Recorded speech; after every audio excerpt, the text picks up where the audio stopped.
पांडवों ने भी परीक्षित को गद्दी पर बैठाया और स्वर्गारोहण करते करते परम पद को प्राप्त हुए। और महाराज परीक्षित ब्राह्मणों के अनुसार पृथ्वी का पालन करने लगे, प्रजा का पालन करने लगे। एक दिन मन में विचार आया कि चलो चल करके देखते हैं, प्रजा का निरीक्षण करते हैं।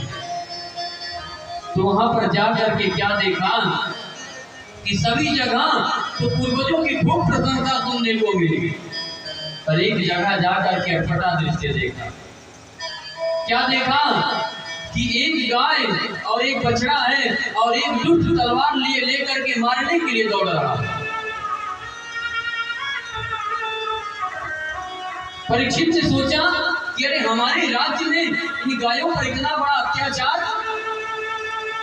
अरे मेरे परीक्षित के रहते इन पर इतना अत्याचार कैसे हो सकता है। जाकर के पूछा कि हे वृषभदेव आप कौन हो और आपका ये दुर्दशा, ये स्थिति कैसे हुई, क्योंकि आप ये 3 पैर तो टूट चुके हैं और एक पैर पर ये एक पैर को भी काटने के लिए दौड़ रहा है। 4 पैर कौन कौन से थे उस पर? सत्य, दया, सत्य, दया, दान और शौच, यही 4 पैर। तो 3 पैर तो नष्ट हो गए, खाली सत्य बचा है। तो सभी जगह से प्रशंसा सुनी, तो देखा जा करके तो पूछा हे वृषभदेव आप कौन हो? वृषभदेव और आपकी स्थिति कैसे थी? वृषभदेव बोले महाराज मैं आपको क्या बताऊं कि मेरी स्थिति कैसे हुई, क्योंकि कुछ लोग कहते हैं कि ये जो भी हो रहा है ये भगवत इच्छा से ही हो रहा है और भगवान की इच्छा के बिना पत्ता भी नहीं हिलता, तो इसलिए ये भगवान की इच्छा से ही मेरी ये दशा हुई हो। और कुछ लोग कहते हैं कि जब ग्रह प्रतिकूल हो जाए तो बड़े बड़े राजाओं को भी कष्ट उठाना पड़ता है, तो इसलिए अपने दुख का हेतु मैं किसे मानूं? परीक्षित समझ गए कि बस महाराज मैं समझ गया कि आप साक्षात धर्म हो। पापियों को पाप का फल तो मिलता है, पर लेकिन जो पापियों की चर्चा करता है उसे भी पाप लगता है। आप धर्म हो और मैं समझ गया ये जो गौ माता है पृथ्वी, पर ये दुष्ट कौन है भाई, तेरा परिचय क्या है? चरणों में गिरकर बोला सरकार मैं कलयुग हूँ। अरे तू कलयुग है, तू मेरे राज्य में घुसने की तूने दुस्साहस कैसे की? कहे सरकार आपका राज्य कहाँ नहीं है, आज सप्तद्वीप वसुंधरा पे एक छत्र आपका ही तो राज्य है, और मैं कहाँ जाऊँ, जहाँ भी जाता हूँ तो आप धनुष मान लिए दिखाई पड़ते हैं। इसलिए सरकार अब आपके ही चरणों में आया हूँ, आप जो रहने के लिए स्थान बता दोगे उसी स्थान पर मैं रह लूंगा। और परीक्षित ने कलयुग को स्थान पूछा, स्थान देने को सोचा, पर पूछा भाई तेरे अंदर गुण क्या है? कह सरकार मेरे अंदर बहुत अवगुण है, पर एक सबसे बड़ा गुण है। क्या? कलयुग केवल नाम धारा, कलयुग केवल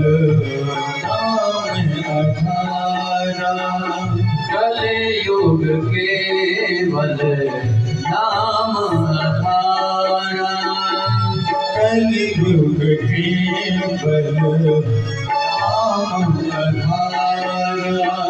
सुमिर सुमिर नर उतरा ही पारा, सुमिर सुमिर नर उतरा ही पारा, कलयुग केवल नाम धारा, कलयुग केवल राम आधार।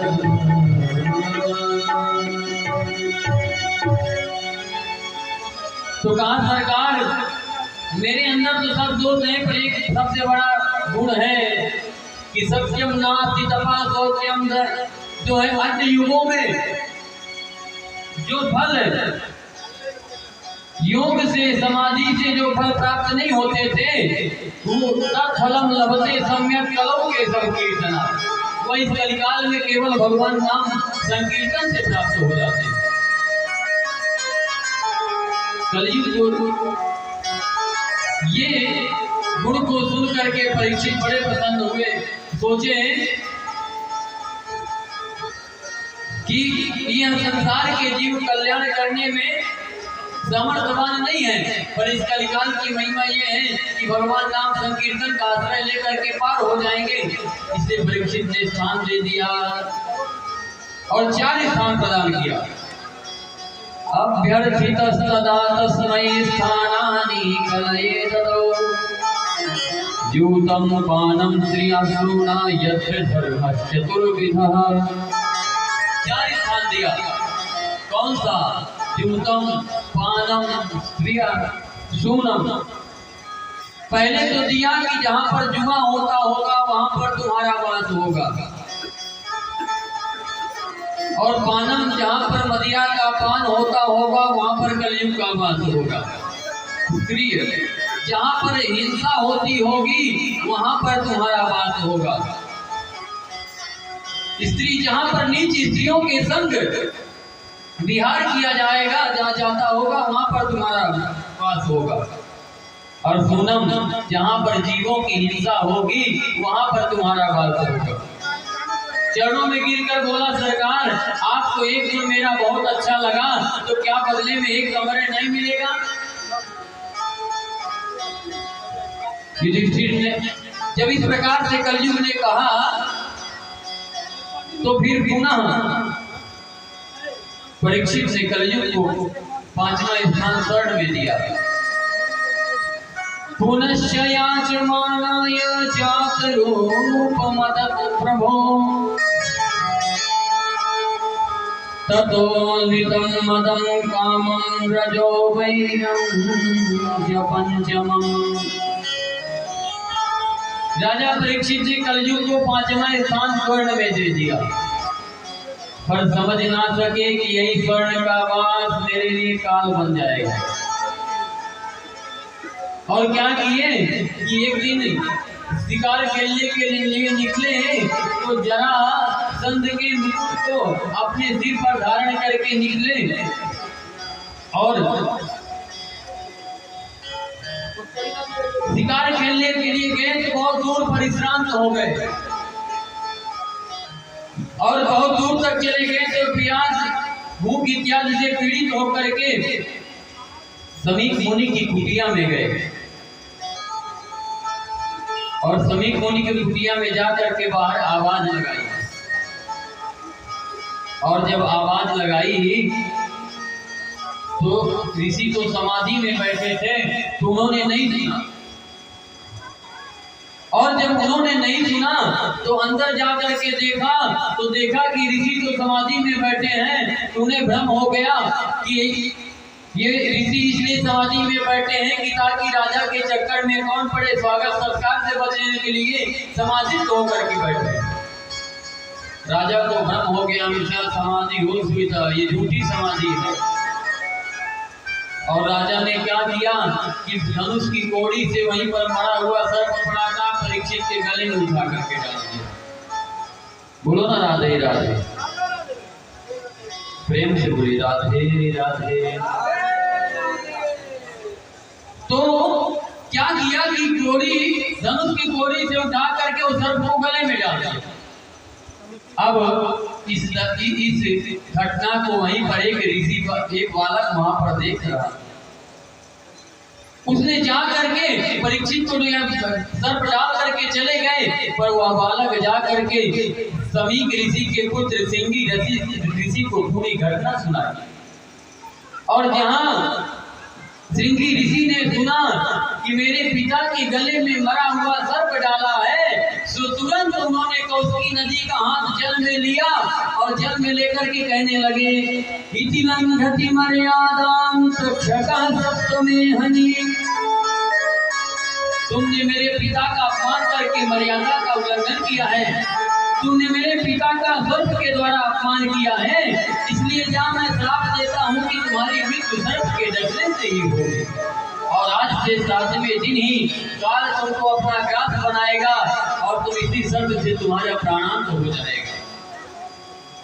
वाघ वज्र विलसर जहाँ ब्राह्मण ने वाघ वज्र चला दिया महाराज। और वहां से दौड़े दौड़े आए और अपने पिता के पास आकर के समीप मुनि के पुत्र श्रृंगी ऋषि मुक्त कंठो रोना प्रारंभ कर दिए।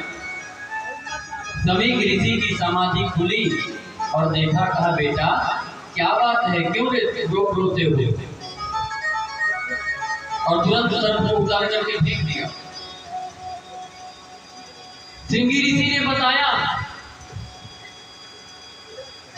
और पूरी घटना जब श्रृंगी ऋषि ने बताया और जहाँ ये बताया कि जो आपका अपमान किया था इसके बदले में मैंने भी उसे श्राप दे दिया कि 7वें दिन सर्प का ही ग्रास बनना पड़ेगा।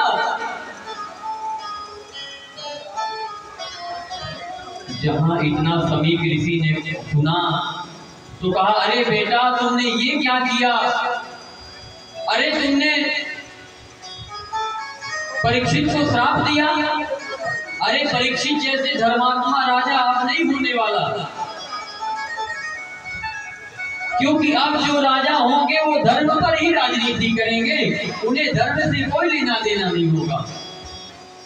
और आजकल आप देख भी रहे होंगे कि कैसे कैसे नारा लग रहे हैं, धर्मनिरपेक्ष पार्टी। बताओ, हम कोई भी कर्म करते हैं, चलते हैं, खाते हैं, पीते हैं, तब भी धर्म होगा। कुछ न कुछ कर्म जो भी करते हैं वो सब धर्म और अधर्म से रिलेटिव है। अच्छा कर्म किए करेंगे तो धर्म है और बुरा कर्म करेंगे तो अधर्म है, पर होता तो कर्म है। अब बताओ, धर्म निरपेक्ष जो पहले से ही नारा लगाए हैं कि हमें धर्म से कोई लेना देना ही नहीं है, तो महाराज ऐसे राजा से भला कल्याण कैसे हो पाएगा? और जब राजा ही धर्मात्मा नहीं होगा तो प्रजा धर्मात्मा कहाँ से होगी? और जब प्रजा धर्मात्मा नहीं होगी तो वर्चस्व कहाँ से मिलेगा? इसलिए बेटा तुमने परीक्षित को श्राप देकर के ठीक नहीं किया। समीक ऋषि ने कहा, पिताजी मुझे माफ करना, अब तो जो होना था तो हो गया। समीक ऋषि ने क्या किया कि ऋषि को भेज करके परीक्षित को अवगत कराया। और परीक्षित से जहां सुना कि आज से 7वें दिन मरने का भय लगा है तो सोच के तो कहने लगे कि अरे ऋषि ने तो मेरे ऊपर बड़ा भारी अनुग्रह किया है, क्योंकि जिस प्रकार से मैंने संत का अपकार किया था उसके बदले में तो मुझे तुरंत प्राणदंड मिलना चाहिए, तुरंत मुझे मृत्युदंड मिलना चाहिए। पर 7 दिन तक जीने का जो है तो ये संत ने मुझे आशीर्वाद ही दिया। और तुरंत अपना सर्वस्व त्याग करके और अपने पुत्र जन्मेजय को सत्या का भार सौंप करके तुरंत सुखताल में गंगा के पावन तट पर बरगद के नीचे आकर के विराजमान हो गए। और जहां ऋषियों को पता चला कि हमारे राजा को 7वें दिन मरने का श्राप लगा है तो वहां पर संत मंडलियों का आगमन हो गया। जितने संतों ने सुना सभी दौड़ दौड़ करके सभी संत आने लगे। और जब परीक्षित ने सभी संतों को आते देखा तो विधिवत दंडवत प्रणाम किया और कहा, महाराज मुझे समझ में नहीं आता कि मैंने तो संतों का अपमान किया, पर धन्य है संत जो मुझे संतों का अपमान करने पर भी आप मुझे आशीर्वाद प्रदान करने चले आए। महाराज ये खाली संत ही कर सकते हैं। इस प्रकार से संतों का दिव्य स्वागत किया और संतों से पूछा, महाराज प्रिय मानस से किन कर्तव्य थे? जल्दी मरने वाले को क्या करना चाहिए? वहां पर जितने भी ऋषि बैठे थे वो ये निर्णय नहीं कर पा रहे थे कि ऐसा कौन सा कर्म किया जाए कि आज से 7वें दिन परीक्षित की मुक्ति हो जाए। कोई निर्णय नहीं ले पा रहे थे। उसी समय व्यास नंदन सुखदेव का प्राकट्य होता। बोले सुखदेव भगवान की।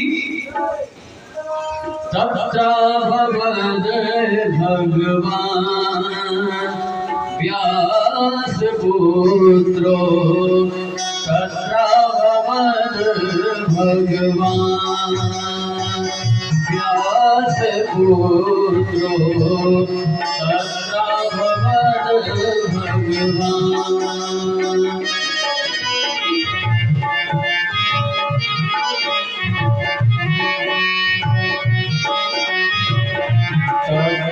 भगवान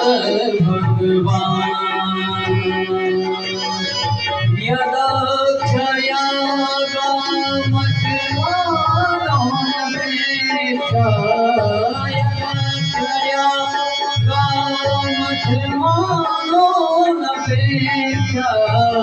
अलक्षरी गो निज लाभ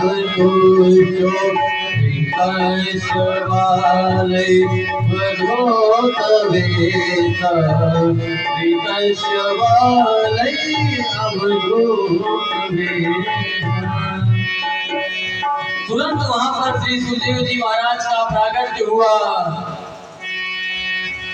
और वहां पर सुखदेव जी नहीं आए, तब गौर आए के तत्र अभवत भगवान व्यास पुत्रो। सुखदेव नहीं बल्कि स्वयं भगवान परीक्षित की रक्षा करने के लिए आए। पहले अश्वत्थामा ने बाणों का प्रयोग किया तो जब अस्त्र पर से संकट आया तो अस्त्र लेकर के दौड़े। और आज जब ब्राह्मण ने वाग्वज्र चलाया तो मानो व्यास नंदन सुखदेव भी भगवान बन करके परीक्षित की रक्षा करने के लिए आए हो। तत्र अभवत भगवान व्यास पुत्रो। अलग लिंगो जिनकी दृष्टि में स्त्री पुरुष भेद रहितम, जिनकी दृष्टि में स्त्री पुरुष सब एक समान होते हैं। क्योंकि वर्णन आता है कि जब सुखदेव जी घर को छोड़ करके जाने लगे तो बेटा व्यास जी पुत्र पुत्र पुकार के जा रहे थे तो कई स्त्रियां निर्वस्त्र होकर के सरोवर में स्नान कर रही थी। तो सुखदेव जी निकल गए और वो नहाती रही, पर जैसे ही वेदा व्यास जी को आते देखा कि तुरंत शरीर पर कपड़ा लपेट लिया। वेदा व्यास जी ने पूछा, बेटी मेरा अभी युवा बालक 16 वर्ष का गया तो तुमने अपना तन नहीं ढका और मैं वृद्ध जा रहा हूँ और तुमने मुझे देख करके शरीर ढका क्यों? बोले महाराज आप कई जो बालक हैं सुखदेव जी जो हैं उनके नजर में अलग लिंगो वो स्त्री पुरुष के भेद से रहित हैं, इसलिए हमने उनको देख करके कपड़ा अपने शरीर को नहीं ढका। पर आपके नजर में महाराज स्त्री और पुरुष, आपके नजर में तो स्त्री और पुरुष में कोई भेद नहीं है, इसलिए हमने अपने शरीर में कपड़ा ढका। तो ऐसे श्री सुखदेव जी महाराज हैं अलग लिंगो, निज लाभ दुष्टो, ब्रह्मानंद से परिपूर्ण हैं, अपने हृदय में प्रिया प्रीतम को बैठा करके रखा है। वृतस्य वाला अवधूत वेद है, जिस नगर से गुजरते हैं नंगा बाबा आया पागल बाबा आया कह करके स्त्री पुरुष पीछे पड़ जाते हैं। जैसे ही सुखदेव जी महाराज ऋषियों के बीच में प्रवेश किए कि सभी ऋषि खड़े होकर के स्वागत करने लगे। बालकों ने सोचा भाग चलो, मैं तो पागल समझता था कि ये नंगा बाबा है, पर देखो कि बड़े बड़े संत उठ करके दंडवत कर रहे हैं, जरूर कोई सिद्ध है, भाग चलो नहीं भी पिटाई हो जाएगी। तुरंत बालक वहां से चले गए और सभी ऋषियों ने उठ करके उनका स्वागत किया, पूजन किया, सभी ने प्रणाम किया। परीक्षित जी देख करके आश्चर्यचकित रह गए कि 16 वर्ष का बालक आया और बड़े बड़े अमलात्मा विमलात्मा उठ करके और भी महात्मा को प्रणाम कर रहे हैं। क्योंकि शास्त्रों में कहा गया है प्यारे भक्तों, केवल वृद्धा धन वृद्धा आयु वृद्धा तथैव च ते सर्वे ज्ञान वृद्धस्य किंकरा शिष्य किंकरा। कोई धन में बड़ा है तो कोई बल में बड़ा है, पर ते सर्वे ज्ञान वृद्धस्य किंकरा शिष्य किंकरा। पर लेकिन जो ज्ञान में बड़ा है वो महाराज आयु और पैसे वाले और बल वाले से भी बड़ा है। क्योंकि विद्वान सर्वत्र पूज्यते, स्वदेशे पूज्यते राजा, विद्वान सर्वत्र पूज्यते। तो सभी ऋषियों ने खड़े होकर के स्वागत किया। और जब इस प्रकार से परीक्षित ने देखा, परीक्षित ने सोचा कि जरूर कोई सिद्ध होंगे, तो चरणों में गिर करके प्रणाम किए और विधिवत पूजन किए। और पूजन करने के बाद उनसे प्रश्न किए कि महाराज म्रियमाणस्य किं कर्तव्यम, हर मरण धर्म प्राणी का कर्तव्य क्या है, जीवन में श्रवणी क्या है, स्मरणी क्या है, भजनी क्या है। इस प्रकार से प्रश्न किया। और तब सुखदेव जी प्रश्नों का उत्तर देते हैं। और आइए हम कुछ क्षण सुखदेव जी की वंदना करते हैं, तत्पश्चात आगे की कथा में प्रवेश करते हैं।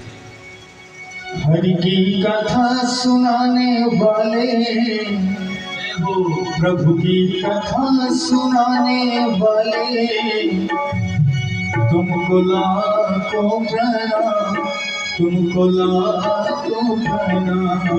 हरि की कथा सुनाने वाले, प्रभु की राह बनाने वाले, तुमको लाखों प्रणाम, तुमको लाखों प्रणाम, तुमको लाखों प्रणाम, तुमको लाखों प्रणाम, तुमको लाखों प्रणाम, तुमको लाखों प्रणाम। हरि की कथा सुनाने वाले, प्रभु की कथा सुनाने वाले, तुमको लाखों प्रणाम, तुमको लाखों प्रणाम, लाखों प्रणाम, तुमको लाखों प्रणाम।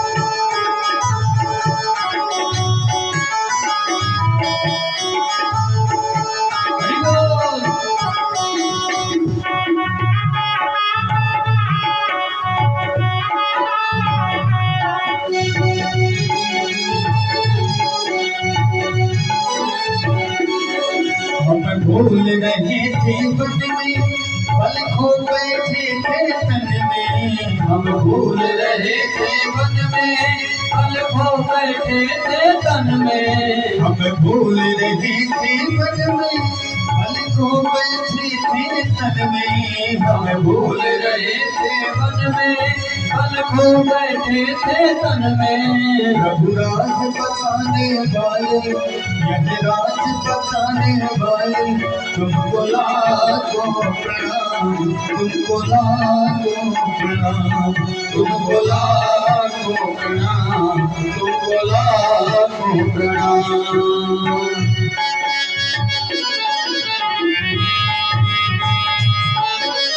राधा रमण की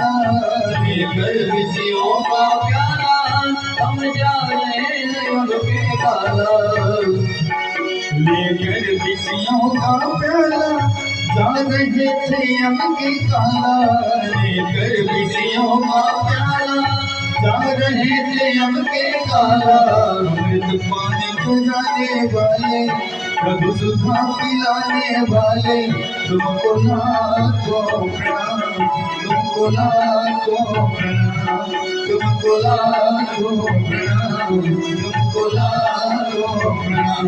हरि की कथा सुनाने वाले प्रभु की कथा सुनाने वाले, हरि की कथा सुनाने वाले प्रभु की कथा सुनाने वाले तुमको लाखों प्रणाम, तुमको लाखों प्रणाम, तुमको लाखों प्रणाम, तुमको लाखों प्रणाम।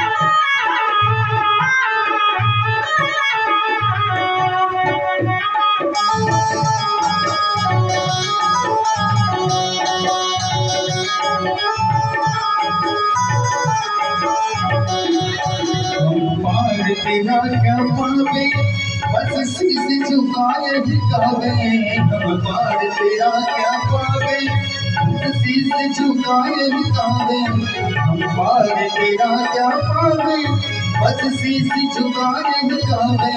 हम गान कराने वाले ये मुक्ति दिलाने वाले तुमको लाखों प्रणाम, तुमको लाखों प्रणाम, तुमको लाखों प्रणाम, तुमको लाखों प्रणाम। हरि की कथा सुनाने वाले प्रभु की कथा सुनाने वाले तुमको लाखों प्रणाम, तुमको लाखों प्रणाम, तुमको लाखों प्रणाम, तुमको लाखों प्रणाम। प्रेम से बोले भक्तवत्सल भगवान की जय, श्रीमद् भागवत महापुराण की जय। बड़ा दिव्य प्रश्न किया परीक्षित ने, और परीक्षित के प्रश्न को सुन करके सुखदेव जी गदगद हो गए और कहते हैं वर्यानेश ते प्रश्न कृतो लोकहितं नृपाल आत्मविदं मतः पुंसां श्रोतव्यादीन् यः। कहते बड़ा सुंदर प्रश्न किया वरिया ने सदैव प्रश्न, और सुखदेव जी के मुख से पहला ही शब्द ब्रह्म का बीज निकला। वाह, हा या वारा ल, ये जो शब्द है ये ब्रह्म के बीज हैं। और गोस्वामी तुलसीदास जी ने भी जब वंदना किया तो वासे ही शुरू किया, वर्णानाम अर्थ संघानाम रसानाम छंदसामपि, वासे ही किया। और अनुष्टुप छंद में चार वा शब्दों का प्रयोग किया। वागी वर्णानाम अर्थ संघानाम रसानाम छंदसामपि मंगलानाम च कर्तारौ वंदे वाणी विनायकौ, 4 बार वा शब्द का प्रयोग किया। तो सुखदेव जी ने कहा राजा तुमने बड़ा सुंदर प्रश्न किया है, इसलिए तुमने बड़ा सुंदर प्रश्न किया है कि अगर तुमने अपने कल्याण के लिए पूछा होता तो ये जो तुम्हारा अपने कल्याण के लिए होता तो ये फिर सुंदर प्रश्न नहीं हो सकता, पर तुमने तो जन कल्याण की भावना से प्रश्न किया। अरे कोई परीक्षित अकेले मरने वाले थोड़ी ना है, हम सबको भी तो मरना है, और हम सब भी परीक्षित को 7 दिन में भी मरने का श्राप लगा तो हम सभी भी 7 दिन में ही मरेंगे। 7 दिन के बाद क्या किसी के जीवन में 8वां दिन आता है? नहीं आता है। वही रविवार, सोमवार, मंगलवार, बुधवार, गुरुवार, शुक्रवार, शनिवार, यही आता है 7 दिन। और इसके अलावा जीवन में कभी 8वां दिन नहीं आता। तो इसने उसने लोकहित के भाव से प्रश्न किया, बड़ा अच्छा किया तुमने। सुखदेव जी गदगद हो गए, क्योंकि ये संसार का मनुष्य खाने पीने सोने में ही व्यस्त है, बिजी है, पर अपना कल्याण करने में समर्थवान नहीं है। क्यों? क्योंकि वह खाने पीने में ही व्यस्त है। दिवस गवायो खाए के, रात गवायो सो, मानुष जन्म अनमोल था, कौड़ी बदले जाए। यह मनुष्य शरीर बड़ा अनमोल था, पर क्या किया, इसे खाने पीने सोने में ही व्यर्थ कर दिया। यह मनुष्य शरीर खाने पीने सोने के लिए नहीं मिला है, क्योंकि खाना पीना तो जानवर भी, कुत्ता भी खाता है, पीता है, सोता है, और सारी क्रियाएं नैपुण्य आज भोग इत्यादि वो भी कुत्ता भी करता है। अगर हमने यह तन को पा करके और अगर भगवान की प्राप्ति न कर पाए, तो हमारा यह शरीर जो है तो जानवर के ही शरीर तो सामान्य है। क्योंकि भगवान को पाना इस शरीर से ही सुलभ है, क्योंकि भगवान कहते हैं कि सब मम प्रिय सब मम उपजाए, पर सबसे अधिक मनुज मोहि है। सब मेरे हैं, सब मेरे प्रिय हैं, पर उन प्रिय में भी पूछा जाए तो सबसे ज्यादा प्रिय मुझे मनुष्य है। क्यों? क्योंकि अन्य योनियों से मुझे प्राप्त नहीं किया जा सकता जितना कि मुझे मनुष्य योनि से जितना सहजता से प्राप्त किया जाता है। बात समझ में आ रही है ना? क्योंकि एक बार एक गांव में गुरु जी आए, एक शिष्य आकर के आकर के चरणों में प्रणाम किया, कहा महाराज अब आप मुझे कुछ दिव्य ज्ञान प्रदान करिए, बताइए कि क्या करना चाहिए। कहे राम राम जपो। कहे महाराज बहुत जप लिया, कुछ ऊपर की चीजें बताइए। राम राम तो बहुत कह लिया, तो कहे गायत्री मंत्र जपा करो। कहे महाराज बहुत जप कर लिया, और ऊपर बताइए। ये सब तो बहुत कुछ कर चुका हूँ।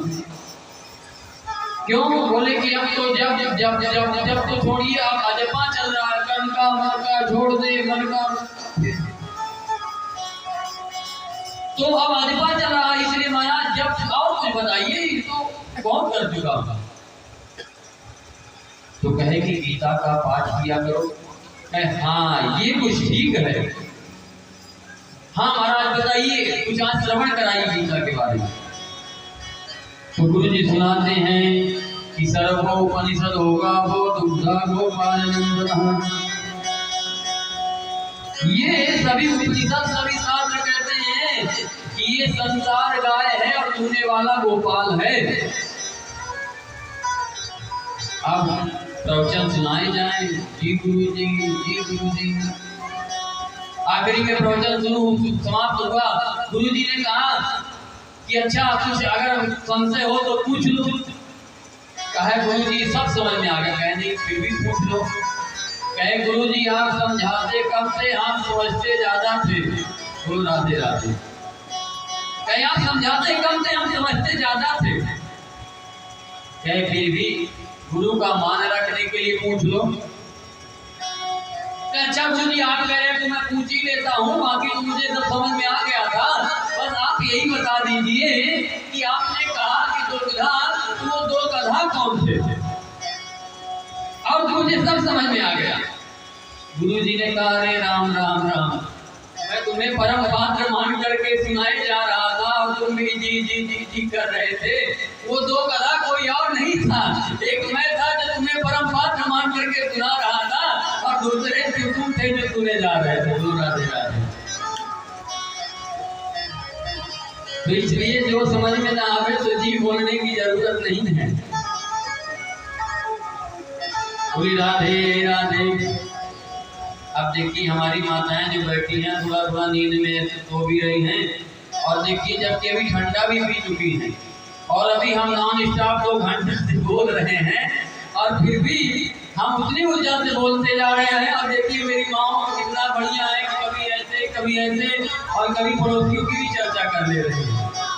और राधे राधे बोलने के लिए कहिए तो मुंह बंद करके बैठ जाते हैं। बोले क्यों बोले?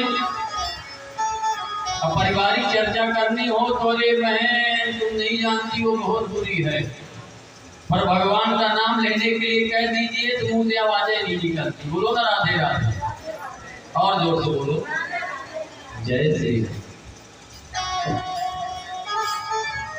तो इसलिए सुखदेव जी कहते हैं कि बड़ा सुंदर प्रश्न किया, और अब सुखदेव जी प्रश्नों का उत्तर दे रहे हैं और कह रहे हैं राजन, जल्दी मरने वाले को तो एक ही काम करना चाहिए कि तस्मात् भारत सर्वात्मा भगवान ईश्वरो हरिः श्रोतव्यः कीर्तितव्यश्च स्मर्तव्यश्चेक्षता भयम्। जल्दी मरने वाले को तो यही करना चाहिए कि भगवान का जो सर्वात्मा जो भगवान है उनका ध्यान करना चाहिए, और ध्यान करने के बाद श्रवण करना चाहिए। क्योंकि कहा गया है, बाबा लिखने के प्रथम भगति संतन कर संगा दूसर इमम कथा प्रसंगा। तो श्रवण करे और फिर जो श्रवण करे उन्हें लोगों को सुनाना प्रारंभ करे और भगवान का ध्यान करे। परीक्षित ने कहा महाराज मेरे पास तो 7 ही दिन शेष बचे हैं और आप कह रहे हैं कि ध्यान करो, और 7 दिन में कैसे मुक्ति मुझे प्राप्त होगी? क्यों? क्योंकि जब ध्यान करने बैठते हैं महाराज तो कई महीने तक तो हमारे अंदर जो काम क्रोध मद लोभ। अच्छा आपको एक अनुभव की बात बताऊं, आप जब जप करने बैठोगे ना तो आपके अंदर जितनी भी निगेटिविटी है वो मन में आना शुरू हो जाएगी। क्यों? आप कोई भी बात करिए तो नहीं आती, पर जैसे ही जब करने बैठेंगे कि तुरंत सारी जो निगेटिविटी है मन में चलने लगती है, काम क्रोध मद दुनिया की बातें मन में आने लगती। क्यों? वो इसलिए आती है कि जब आप भगवान का नाम लेते हो, भगवान हृदय में जाते हैं, तो जो हमारे हृदय में सब कुछ छुपे बैठे हैं वो तुरंत बाहर निकलने लगते हैं। और जब कोई इतना जल्दी तो घर खाली करता नहीं, जन्म जन्मांतरों से आप विषयों में ही अपनी वृत्ति बनाए हो, तो आप चाहो कितना जल्दी मेरा मन लग जाए तो नहीं लगता। क्यों? अगर आपको कहा जाए कि आप घर छोड़ करके चलिए तो इतना जल्दी कोई अपना घर नहीं छोड़ता। महाराज तो ये कैसे छोड़ दें? तो वो जब हम भगवान का नाम लेना शुरू करते हैं तो क्या होता है कि हमारे अंदर निगेटिविटी आना इसलिए शुरू हो जाती है, वो बाप बाहर निकलने लगते हैं। और एक बात और बता दें, जो कथा पांडाल में आकर के विराजमान होते हैं, जो संकीर्तन में भाग लेते हैं, जो जयकारा बोलते हैं, उनके हृदय से पाप निकल जाते हैं। फिर कहाँ जाते हैं? जो नहीं बोलता उन्हीं के हृदय में जाकर के बैठ जाते हैं। इसीलिए मैं आपसे बुलवाता हूँ, बोलो राधे राधे। तो इसलिए परीक्षित के मन में आया कि आखिर 7 दिन में मुक्ति, 7 दिन में ऐसा मैं कैसे ध्यान करूंगा कि मैं मुक्त हो जाऊंगा। सुखदेव जी ने कहा राजन तुम बिल्कुल घबराओ मत, क्योंकि खड़वांग नाम के एक राजा थे जिन्होंने एक मुहूर्त में भगवान का ध्यान करके और भगवान के परम पद को प्राप्त कर लिया।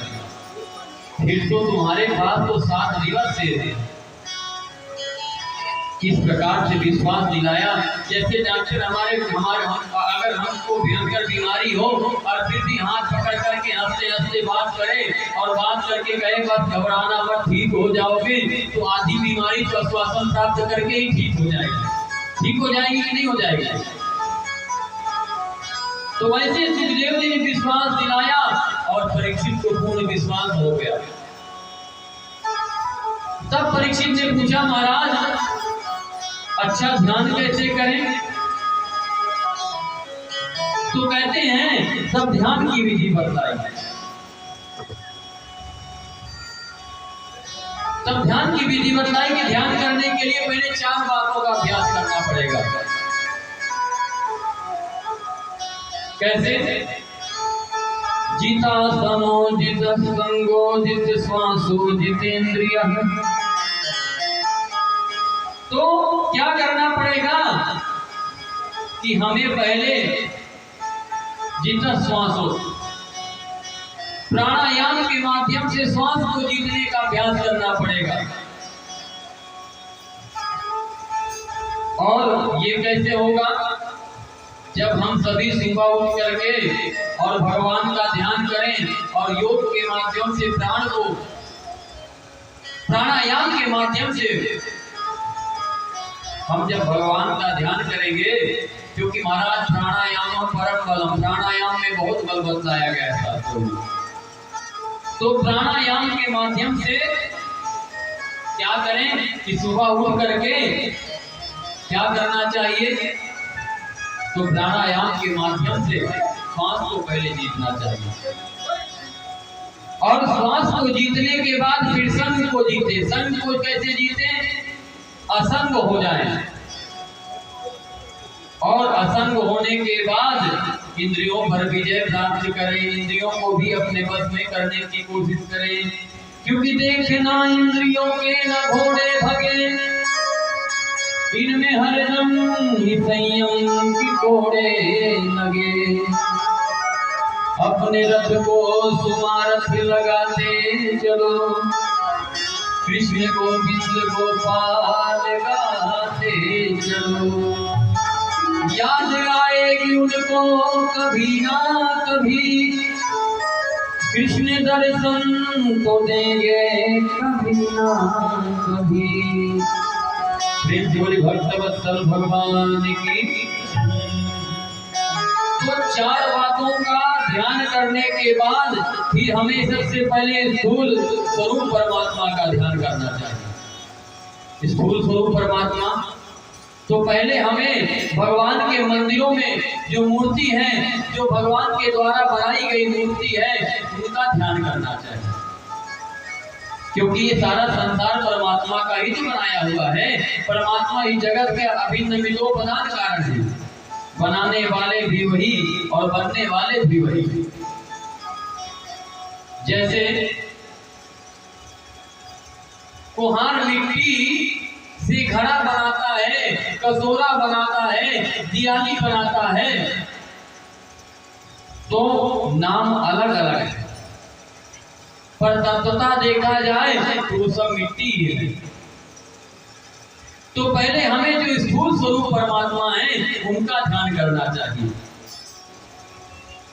क्योंकि प्यारे भक्तों, अभी मैं इसलिए समाज विधि से चल रहा हूँ कि भगवान की कथा बहुत है और मैं चाहता हूँ कि लगभग सारी कथाओं का स्पर्श हो जाए, कोई छूटने ना पाए और सभी कथाएं जितनी है आपको श्रवण करा करके जाऊं।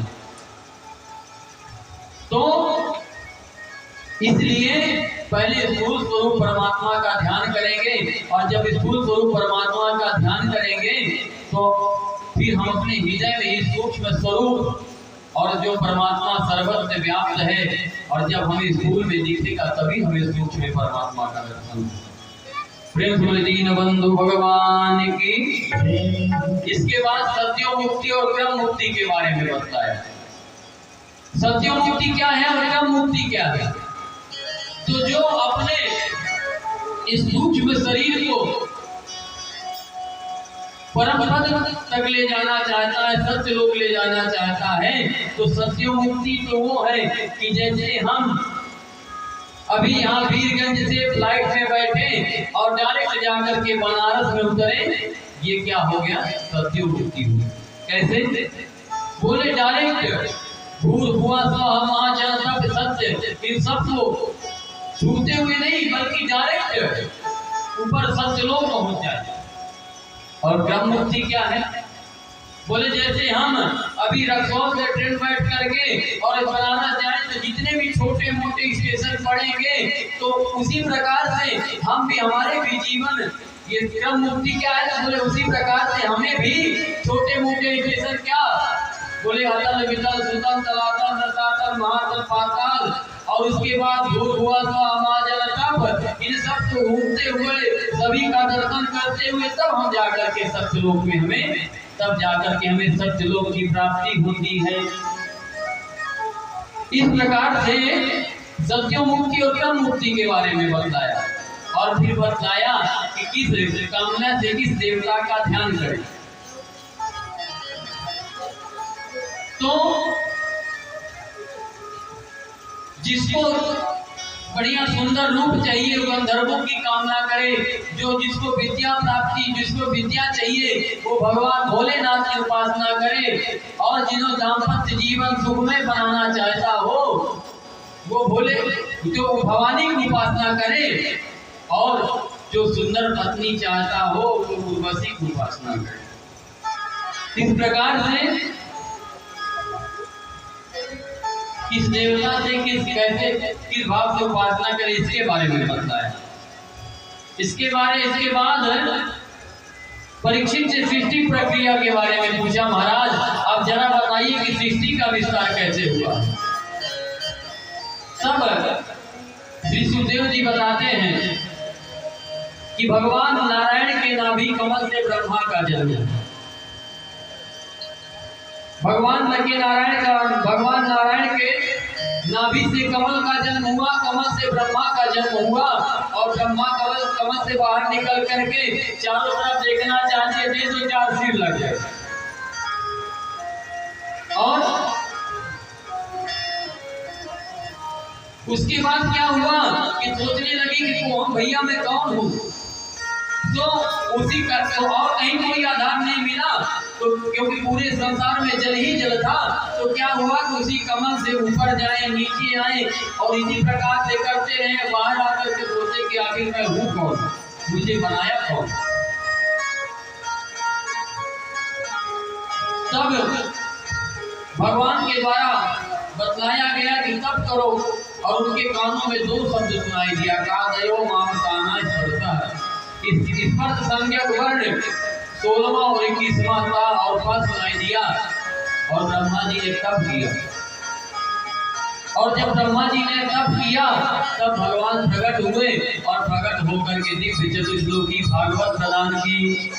प्रेम बोले भक्त वत्सल भगवान की।